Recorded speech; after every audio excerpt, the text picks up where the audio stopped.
Louis, were you watching me again? Indeed I was.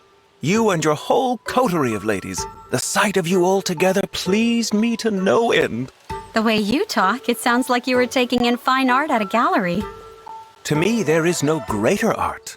The finest galleries fall far short by comparison. There are so many subtleties and nuances to be seen that I could do so all day.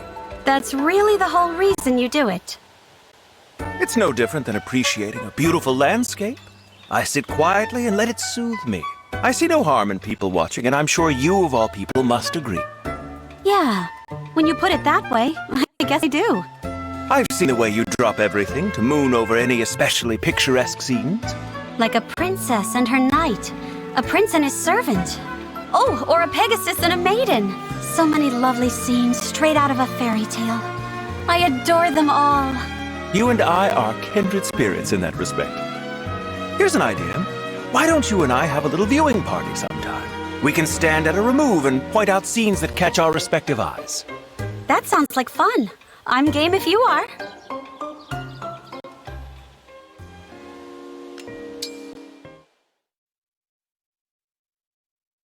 Take a look at that, Louis.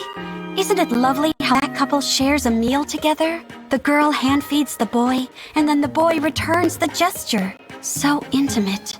Like a prince and princess from my fairy tales. It's quite a sight. One imagines the sort of lives they lead, how they met, and so forth. It's an interesting change of pace to observe your favorite scenes now and then. Uh-oh.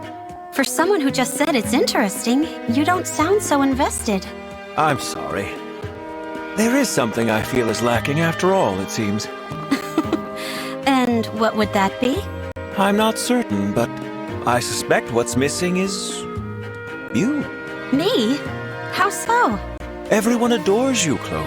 You're perpetually surrounded by friends. The closeness you show with those friends, there's nothing quite like it. The sight of it fills me with such joy that I would hold it in my mind forever if I could. The drawback, it seems, is that scenes without you in them lose their luster. I can tell you mean that as a compliment, so thanks, Louis. But I'd be careful who I said that to. I know where you're coming from with that hobby of yours, but other people, it takes a lot of explanation before people will understand. Not all of them have the patience. I'll bear that in mind. We should probably get going. That couple we stared at is starting to stare back. Yes, perhaps it's time for us to withdraw. Shall we see what else we can see?